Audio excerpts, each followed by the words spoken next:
Hey folks, it's me, Kevin Tinkin, reminding you once again you're listening to this podcast. If you want more of it, go over to YouTube and just search Apocalypse Soon Podcast. And you'll see clips from this show. You'll see exclusive episode, full video episodes, stand-up clips, all kinds of fun stuff. Go over there and subscribe.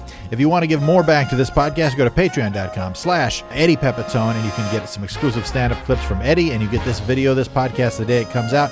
Go to eddiepepitone.com to see all of his live tour dates. You can see him in person. You can poke him. You can shout at him. He loves it. He loves that sort of stuff. So go to eddiepepitone.com and you can get tickets today. And now let's get into the show. Hey folks, boys, girls, men, women of all ages, welcome to Apocalypse Soon, the podcast with no upside.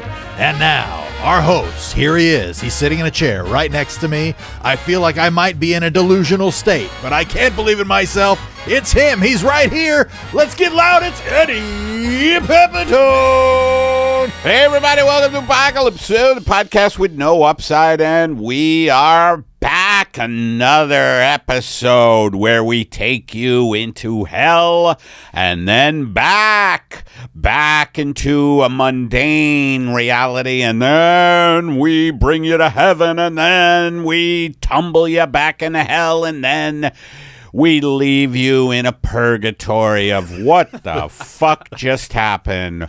Why are we listening to this? But let's become a Bread or Circus member so we can get some exclusive things. Mm-hmm. I'm here with my buddy, cohort, Mr. Kevin Tinkin. How do you do? How do you do? Oh, I do good. I do real good. Okay. I know you do real good. And I'm doing okay. I still have pins and needles in 2 fingers sometimes. Yeah. I'm going to the hand doctor, though. Jesus, with the specialist. In 2 days. You've always got these great doctors. I have a lot of, there's a team. Right.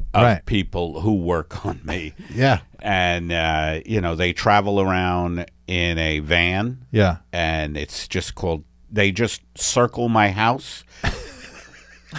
And they just circle my house waiting for things to go south.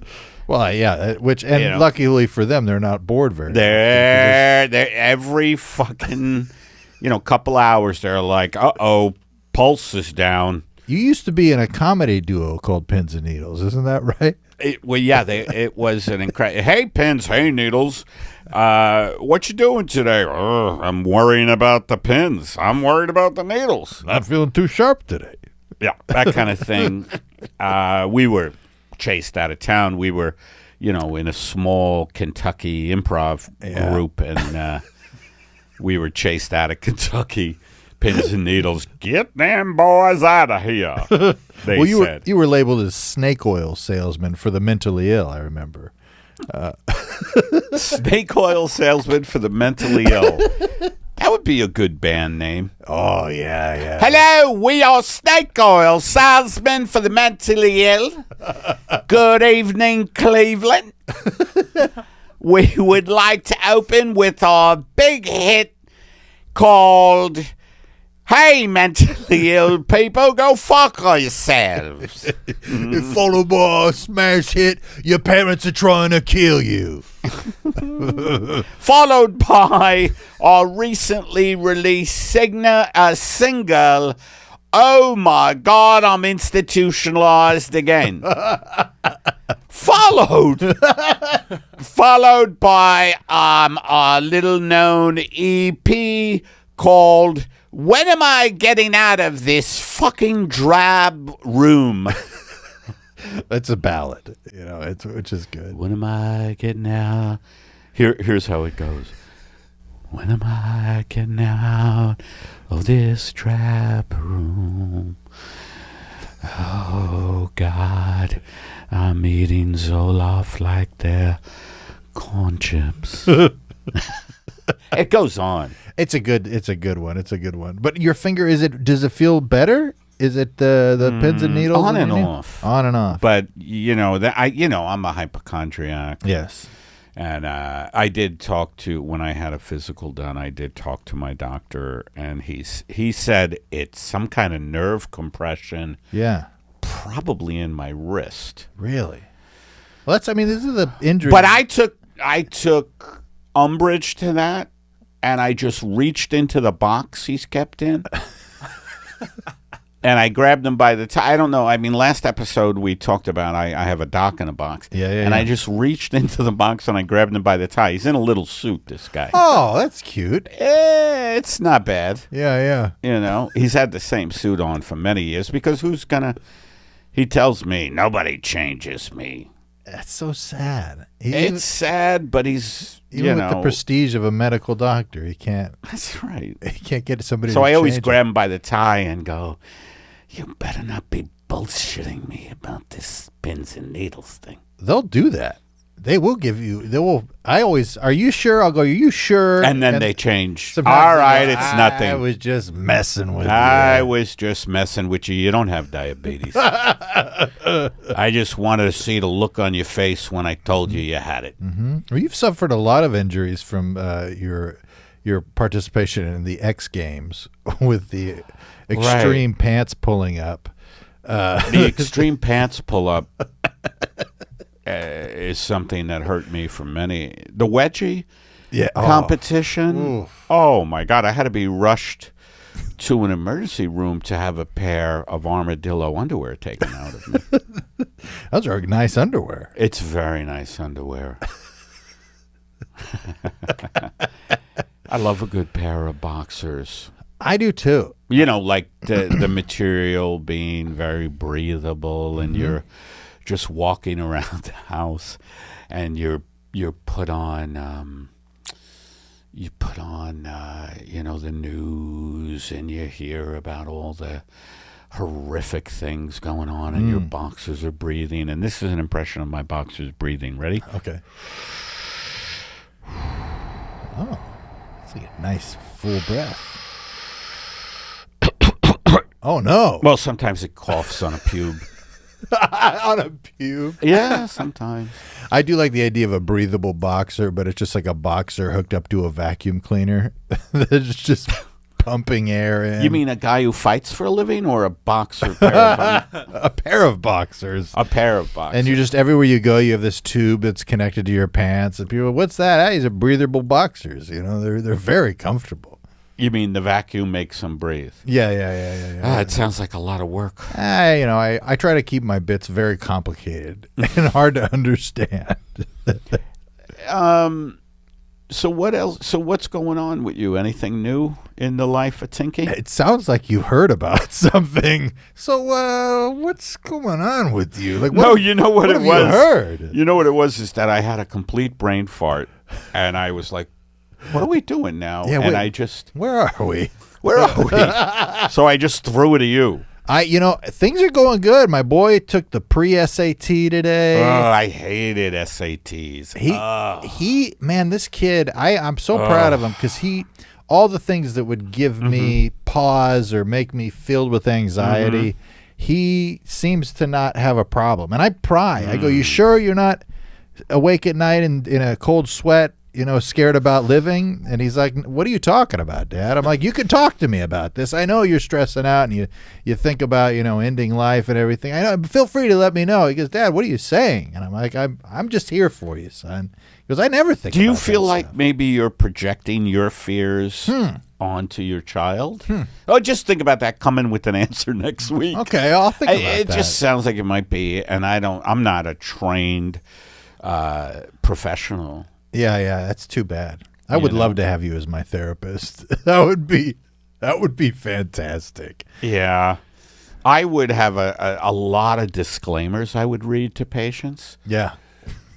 I would have, as a matter of fact, instead of, how doctors usually have certificates of what school they went to? Yes. I would just have like parking tickets, speeding tickets. Various write-ups from other jobs. Warnings, like threatening notes that have been left on my windshield. That'd be funny if a shrink just had on his wall threatening notes that were left either on his door to his building or house, or threatening notes on his windshield. He wants to give full disclosure to all of his patients. Look, hey, I'm not perfect. That's why I'm keep not this stuff perfect. here. Just look at the wall. And they're like reading it going, if you ever park your car in my driveway again, I swear to God, I will take a hammer and pound your head until it looks like Madonna. That was 93. That was 1993. It was a rough year. But, you know, And I'm not talking about the singer Madonna. I didn't finish the letter. Oh, thank you. Sorry. Please continue. I messed up. Sorry, I mean, I must have paused and you thought, oh, this bit is over. No, I was continuing, adding, building. And I'm not talking about the singer Madonna. I'm talking about Lady Madonna. The one on the horse. Naked, but she looked like shit if you ever saw pictures of her face. Yeah. It's the letter says yeah. Yeah, the letter goes yeah. And then they make no sense. Like that letter was a pretty bizarre letter. Well, you used to leave a lot of letters for yourself on your car. I did. I would, and they would be after me. I would like forget that I left the letters for me, and I'd pick them up from the windshield, and I go, I wonder what neighbor wrote this. Eddie, keep your head up. You're doing well. Who the fuck? What kind of person would leave a nice? That would be great if you were left nice messages. Yeah, I would. Well, I see you got to be the change you want to see in the world. You know what I mean? Yeah, so you're right. I think you should start doing that. By Just the way, people, you got to be the change you want to see in this world. Was originally used by the Treasury when they first started printing change. That's where that comes from. Is that right? Yeah, when the quarter, the nickel, the dime, the penny first came into circulation, the Treasury was like, we need a goddamn slogan to get this shit moving. Mm-hmm. A bunch of guys in black suits. Just going, No, I think it was Ben Franklin's kid. Oh. Tommy Franklin. Tommy. Who was like, hey, Pop, what about you need to be the change in the world you want to see? And Ben was like, my God, that's good. His son sounds like a little gangster. Yeah. Hey, Pop, what do you think about this? He was brought up on the hard scrabble streets of Philadelphia. That's right. It's hard having a dad as a postmaster general. It's what is a postmaster general? I think he's the guy who's in charge of the mail. The mail guy. Well, what do you do in charge of mail? That gets stacked. You idiot! Look at that. It didn't have a stamp on it. I think that's it. I think that's the majority of the job. Imagine the postmaster general has to look at every fucking letter. Mm-hmm. Open it up, Tom. I got to read this one. He's got the little glasses, the little Benjamin Franklin glasses on. Yeah, and he's reading it. Dear Julie, I know said I was going to pay you the money, but things got hard. My kid fell into a thrasher. So, needless to say, I ain't feeling too swells. Hey, Ben, can I send that out? Yeah, send her out. All right, it's okay. a sad sack one. Put it in the sad sack bin. That would be funny but nobody writes. Nobody writes letters to anybody anymore, I don't think. My kid started doing a pen pal thing with my nephew. Pen pal, which is cool because your nephew. Yeah, he's like 5 years old, so he's learning how to write. Yeah. So my kids who are 13 and 15, it's kind of a cool thing. So they write letters back and forth, or I should say they've written 2 letters back and forth. But that's to who? To my nephew. So my nephew will get it, and then he'll write back. That's good. It's very funny. Where's your nephew? He's back in Fresno. But where are your kids? Oh, in here. Here. Yeah. Oh, okay. My son, when he was little, when he would write, he just, especially if it was sentimental, like for a birthday card or something, like we got 1 year for Christmas, we got picture frames from my son, and the assignment from the school was like, write something to your parents. And so he wrote on the picture frame, "Thanks for feeding me." When he was like 7 years old or whatever. It's still one of my favorite things. Thanks for feeding me. It's like, To who? To us, to his parents. Yeah, that's what my son wrote. That was all that he could muster for our Christmas gift was thanks for feeding me. How old was he? I think he was like 5 or 6. Aw. Yeah. And it's got his picture. He's got his hands up on something and he's just kind of looking at the camera sideways. You know what we should do? We should put pictures up of, your kids. Yeah. Up on the Patreon website. I think that would be good. Maybe have a picture of them looking a little emaciated, just a little malnourished or something. Be like, please. They're just holding on to a fence, looking through a fence. Yeah. With those faraway eyes. Yeah. And it just says, Kevin Tinkin's children need your help. Yeah. Become a Bretter Circus member. Don't be one of those shallow fucks who wants to pay for the Patreon because you get something. Take care of my kids, please. Oh, we don't have the amount of content you want to see? Mm-hmm. Think about my children. Mm-hmm. Yeah, I've had to get another job, here, and it's, I don't get to see them as often, and that could all be remedied. What's your other job again? I'm working at the Improv doing sound. Doing sound. Sound. I just thought that'd be a funny thing if, during, let's say, I don't know, Whitney Cummings set, you're going, you need to speak into the mic. Eddie, you say that as a joke, but there are some comics that I swear to God, yeah, I don't know who let them get away with that for their whole life. There's some comics that they'll have the mic way out here. Wow. And it's all over the place. And I'm going, what are you doing? Well, you can't do anything about that. Oh, I'm not the guy, And it's not like the comics I'm thinking of, these are not nobodies. Right. There are some guys that are actually. It'd be funny if you called Dave Chappelle over after his set and go, hey, Dave, yeah, I'm going to need you to not bang the mic on your knee. You know how Chappelle does Yes. that when he's laughing? Well, and he just takes... You're really messing up the condenser on that microphone. It's a problem. Some of the comics will hit the piano. With the mic? Yes. Damn. It blows me away.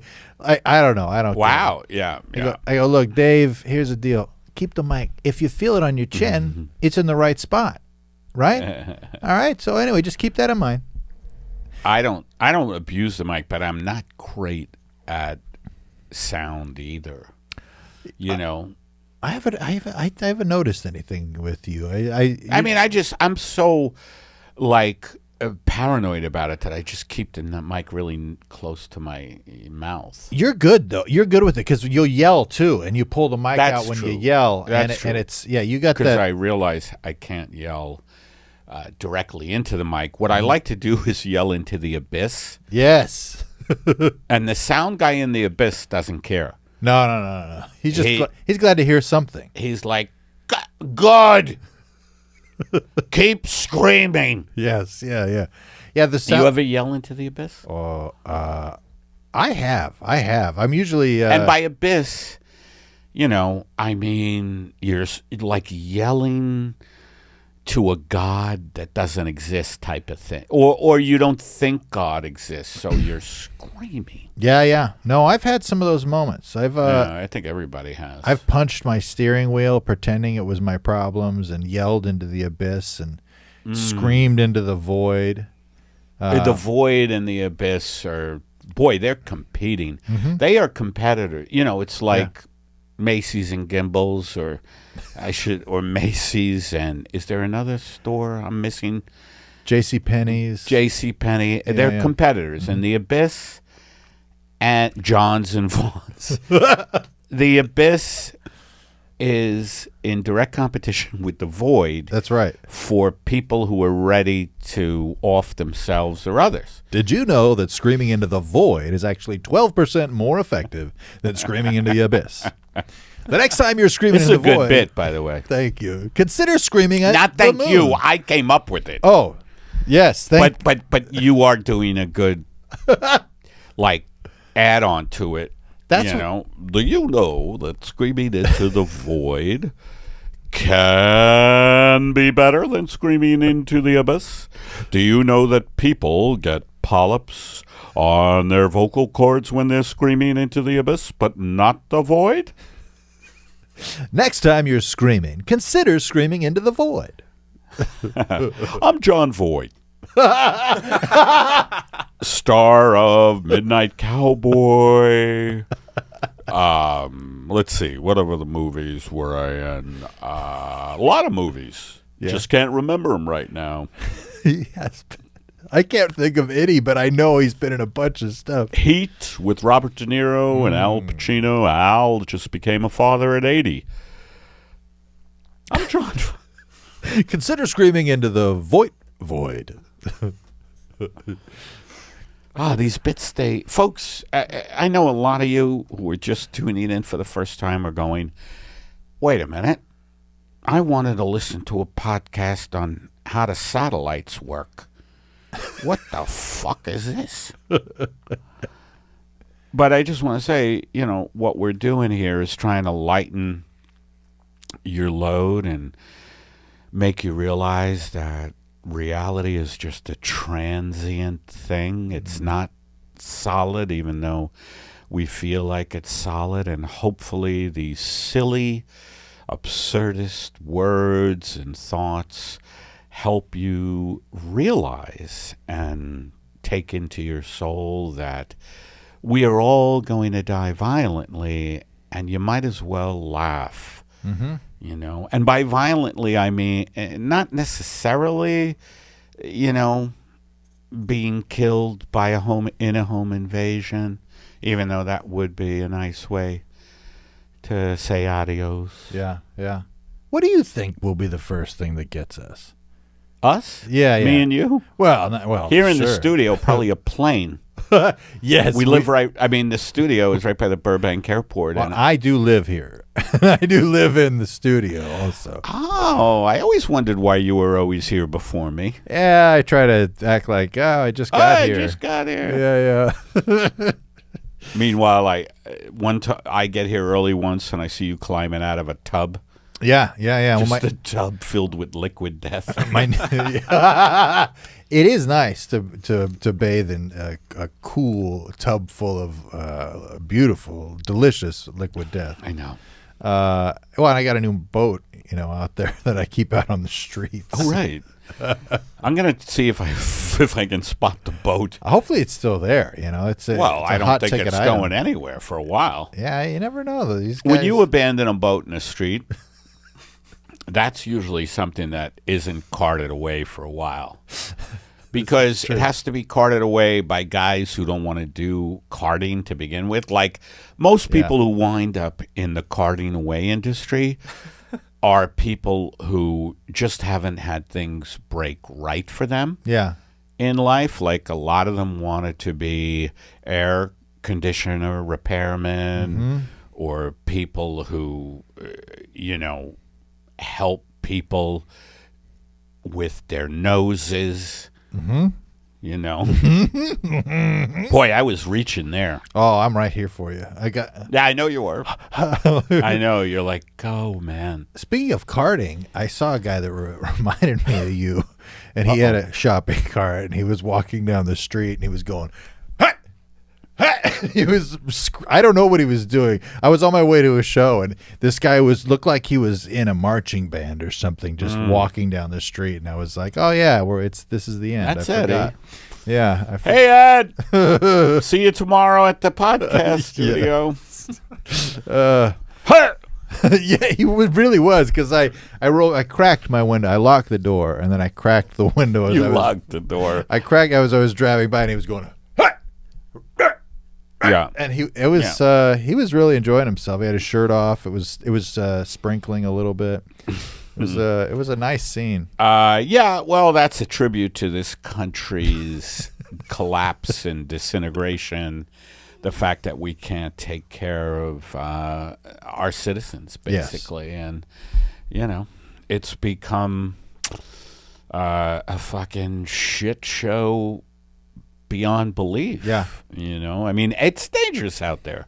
Yeah, it is. It's dangerous. It's a little scary for people. Yeah. We'd rather, have a military that has all this destructive power and, puts weapons all around the globe. Yeah. And it costs trillions, billions, and rather than have people have decent jobs and health care and mental illness facilities, and that's... We got to protect our mentally ill, make sure that... Dear God, please protect the people like at Raytheon and Halliburton and Boeing and Kellogg Root, all the big military contractors. They help murder everybody across the globe. I don't want to see poor people getting all the resources. That's right. That's right, son. Hey, Dad, I didn't know you were here. Oh, yeah, I'm right here, son. I'm always here. When you start praying, I get in the room. You're like a ninja. Yeah. Hey, Dad, I was trying to clean up that fecal matter. Oh, I appreciate you chipping in, son. Oh, Dad. I love you, son. Ah, fuck you. Oh, you're so capricious. Come here. Let me carve this into your forehead. I have a new butterfly knife. Son, now we've talked about this. Get over here! No, son, now, come on. But anyway, those are characters Yes. from children praying for celebrities. You know what bit we haven't done in a little while is the driving in the rain. Well, let's do one. I think we should. Let's do I one. think we should. All right. Okay. And now, driving in the rain with Eddie Pepitone. The weather has always been my mortal enemy. And tonight, I had to get into my Uber Eats / Instagram. I mean, Instacart. I've never driven for Instagram, but I imagine it would be like just driving to like hit a like button. I don't know, but I was in my Uber Eats, Instacart / DoorDash / Bookmobile / Uber / Lyft / taxi / limo / gig economy / RIS. I was driving through this rain. This rain was pummeling my car. My car, which was a 1922 Studebaker. I had kept this Studebaker since 1922, and it had served me well for all those years. It was 92 years old if I'm doing my... No, it was 102 years old. 102 years old, this 1922 Studebaker. And the rain was smashing it like a person would smash a vase after learning they had diabetes. And then they got a call a little while later saying, "Just kidding, I wanted to see the look on your face." Anyway, the rain was coming down. It was coming down like an acupuncturist who was on meth, just needles going into the back of my car. Needles, acupuncturist on meth, acupuncturist on uppers, acupuncturist on goofballs. That's how this rain was coming down, and I had next to me an extra large anchovy pizza that I had to get to some little fucking freak on Sunset Boulevard. He was the guy who invented the electric fan, and he had money coming out of his ass. And I had to deliver this extra large anchovy pizza with extra cheese in an extra big box in the rain was coming down so fast. The rain was coming down faster than a goddamn jackrabbit running through the Mojave Desert. The rain was coming down faster than the road runner thing that was in the Arizona desert. The rain was coming down faster than a Tesla. Rain coming down fast, coming down hard, harder than a diamond.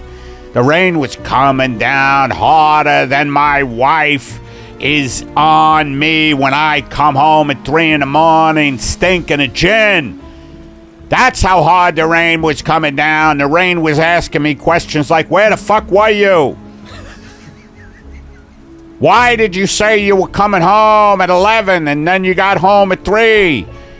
Smelling like fucking gin. That's how hard the rain was coming down. And I had to get this extra large pizza with extra cheese and anchovies in an extra big box to some fucking freak who invented the electric fan.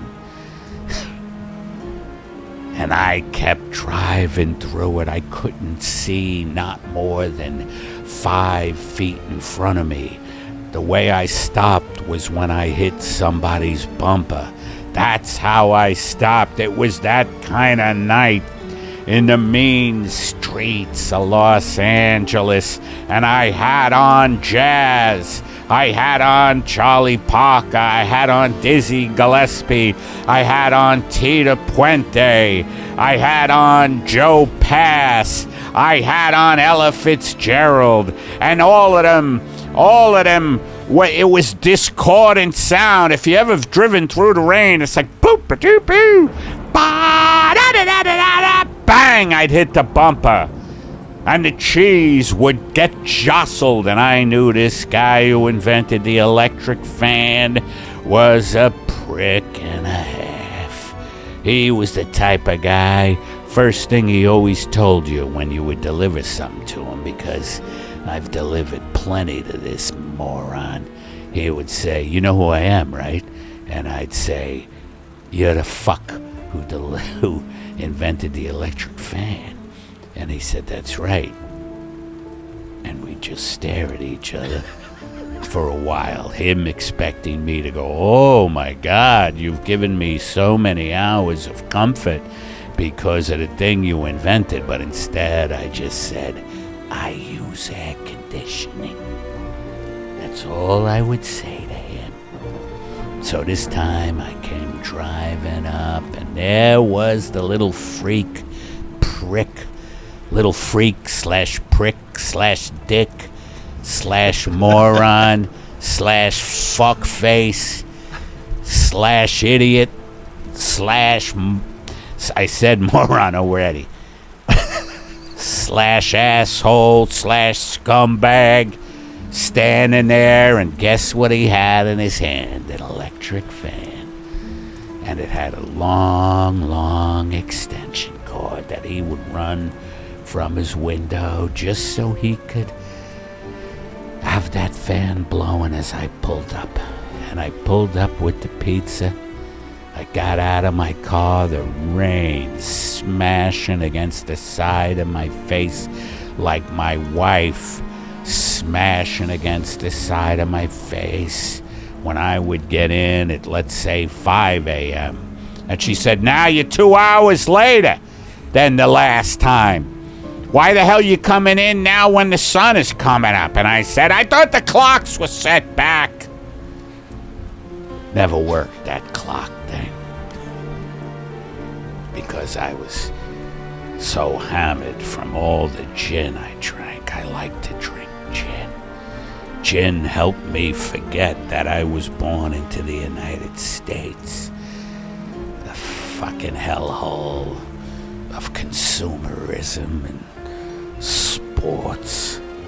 Very good tacos. So I handed the freak his pizza, and he was in a striped shirt with the little French beret, and I said, here you go.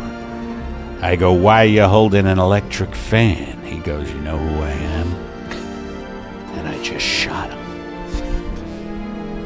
Thanks for joining us on another Driving in the Rain with Eddie Pepitone. Ah, That's pretty good. that was it's a slice of life in the big city. I don't know why this popped into my head, but could you talk to me about your first love when you were growing up? Ooh, I'll tell you her name. Yeah. I don't know if she's around anymore. If you are and you hear this, her name is Lisa. Her name was Lisa Viljanin. Viljanin? Yeah. Yeah.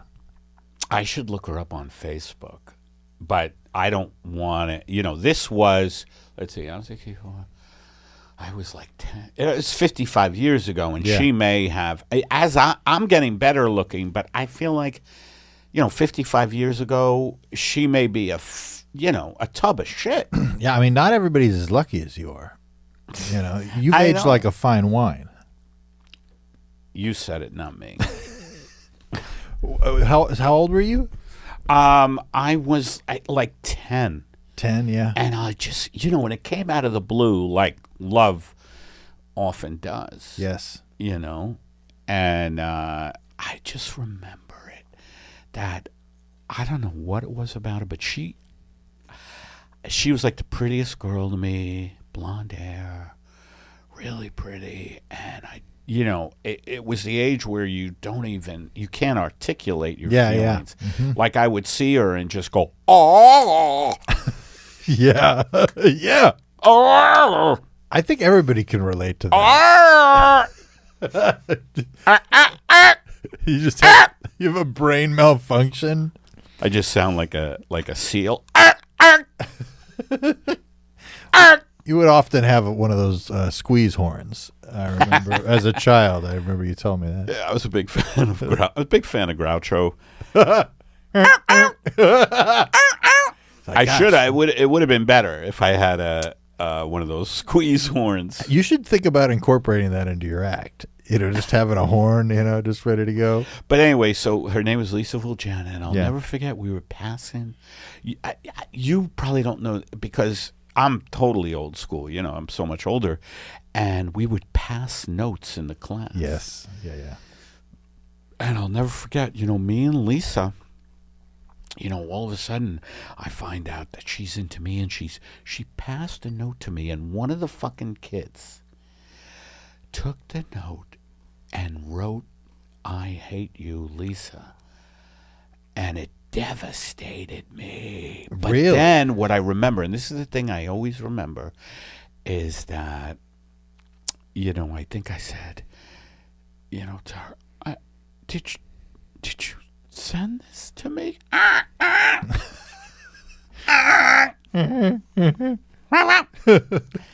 And she said, let's meet at this place. We met at like they were building a house somewhere, so we met at this little lot that was just had like a foundation on it. Yeah. And we met there, and I think we kissed. Holy shit. And I just remember being so in love. And then I don't know what fucking happened. Yeah. Young. I Young. remember seeing her with Ben Affleck's kid, Tony. It's the time-space continuum is really it's jumbled up so much.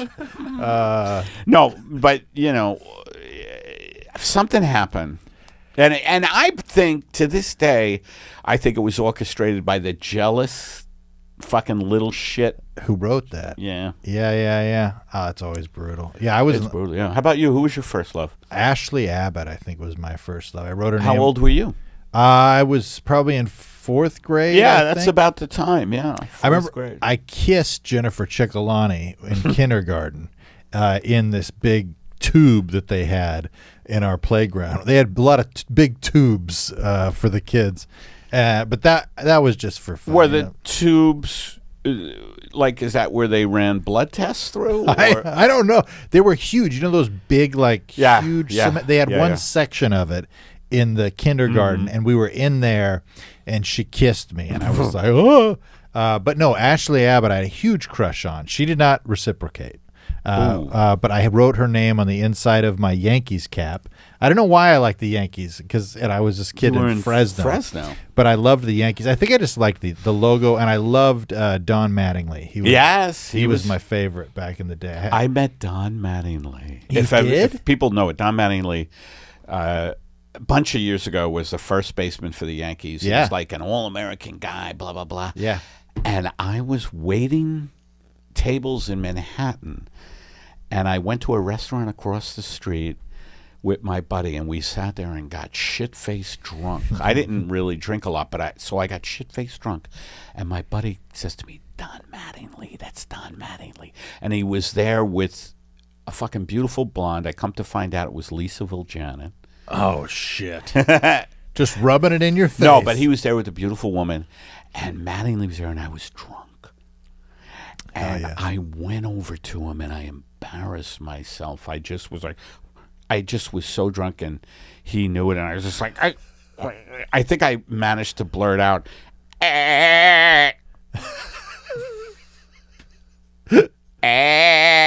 Have you done that? No, and honestly, where you see somebody you admire and you just make a fool out of yourself? Yeah, I did. Don Mattingly. And the other guy, I just said something like, this is what I said. Yeah. I do remember now what I said.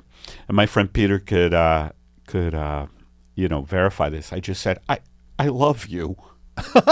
And he just shook my hand with like a limp hand, like that fish hand. Yeah. And he just thought I was nuts. He knew I was drunk, I guess. Yeah. And I was just like, boy, never meet your heroes. I tell you what. Yeah, I find that more and more. The longer I'm in LA, you don't want to meet your heroes. Who'd you meet? I mean, besides me. I'll say this. No, you've been definitely a guy. I was like, I hope he's great God, in person. Please let Eddie Pepitone. Please look over Eddie Pepitone. I mean, he's on the cusp of celebrity. Sure, he's great on stage and with videos, and maybe Stephen Fienartz just really good at editing, and I've been completely duped, and he's a talentless hack. But please, God, make him be a nice guy. No, I met. I think I told you this probably 13, 14 years ago. Mm-hmm. I liked Pete Holmes because he was a guy who was raised in church. Oh, right. And so when I first watched him, I was like relating so much his podcast. And I met him, and we had some correspondence on Facebook. I just sent him like, "Hey, appreciate what you're doing. Oh, yeah. I can relate to a lot of this stuff. This." And he responded. He responded. We had a back and forth, and I told him about my favorite book at the time, which was The Alchemist, and he said he had never read The Alchemist. So I drove to the Improv to see a show that I thought it was his show, but he was just. Did you give him the book? I did. So he did 10 minutes.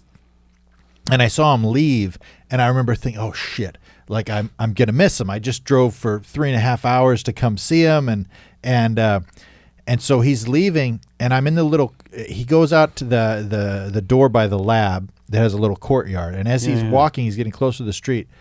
I come rushing out the door, thinking that I've missed him, and I have the book in my backpack, and I go, "Pete!" And he turns around, and I reach into my backpack. And I see on his face that he thinks You're reaching for a gun? Yes. And so I immediately stop, and I'm like, with the hand in the bag, and I'm like, I got you a book. And he's like, "Oh, okay."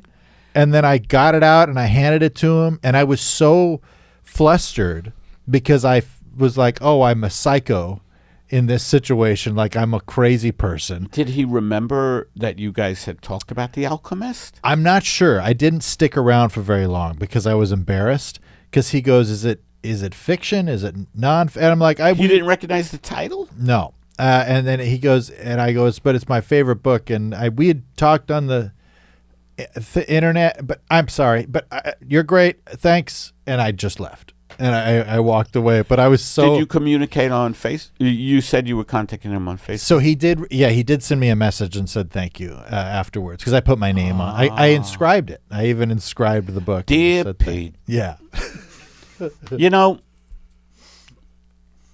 Look, I'm not going to lie to you. I don't care for what you do. But I need someone to get me into the business. I'm willing to do anything it takes, Here's a little token. It's a book. It's $12. Alchemist, though, a great book. Great book. I gave it to my kids to read. Did they read it? Yes. Yeah, and they both liked it a lot. I love the message. It's short. Is the same guy right? No. I'm thinking of Sid Arthur. You know that book? Oh, check out Sid Arthur by Herman Hesse.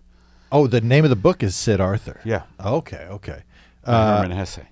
Yeah, it's Paulo Coelho, I think. Yes. It's Paulo Coelho, something like that. Yeah. Coelho or something. Yeah, it's a. I just pronounce it. Well, anytime you have trouble pronouncing, you always have your little squeaky horn. It's good. 45 minutes. Wow. Another episode under our belt. These things just flow out of our mouths like bits of a burrito. Yeah.